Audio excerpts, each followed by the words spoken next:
So let's start the same way. We've got a right angle triangle. So we're going to begin by labelling our sides. Opposite the right angle is the hypotenuse, so that will be C. Then I can label either of my short sides A and my other short side B. Now, I want to find an unknown side, so I'm going to use Pythagoras Theorem, and I will start by writing that out. C squared equals A squared plus B squared. Next, I'm going to substitute in whatever's in the diagram for A, B, and C. So C I'll replace with an X, A I'll replace with a 6, and B I'll replace with the 10. Now this next step, you can do each bit one at a time, or you can just use your calculator and add them up, or you can do it in your head.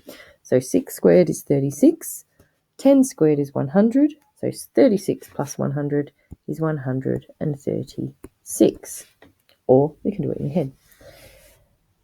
The next step is the step people forget.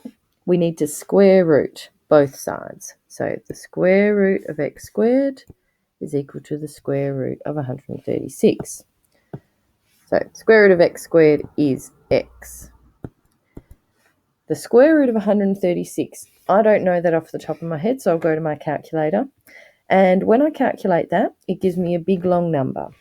I'm just going to write that at the top of the page here for you. It gives me 11.66190337, etc.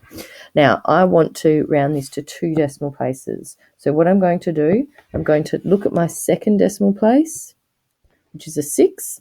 And if the number after that, here, my 1, is between 0 and 4, I keep that as a 6. If it's between 5 and 9, then I go up, I round up to 11.67. But because it's a 1, I don't need to round up, I just round down. So I keep it at 11.66 to 2 decimal places. And I always write that there at the end. Now that's the end of my answer, so I underline it. Okay, so the answer to 2 decimal places is x equals 11.66. Now part B asks to give your answer in exact form, and then it says third in brackets.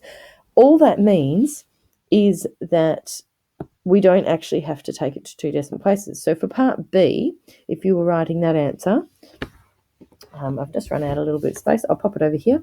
I would write x is equal to the square root of 136. My 3 doesn't look so good. Let's just raise that out for a minute and write that a little bit better. 136. And underline it to say that's the end. So that's the answer for part B.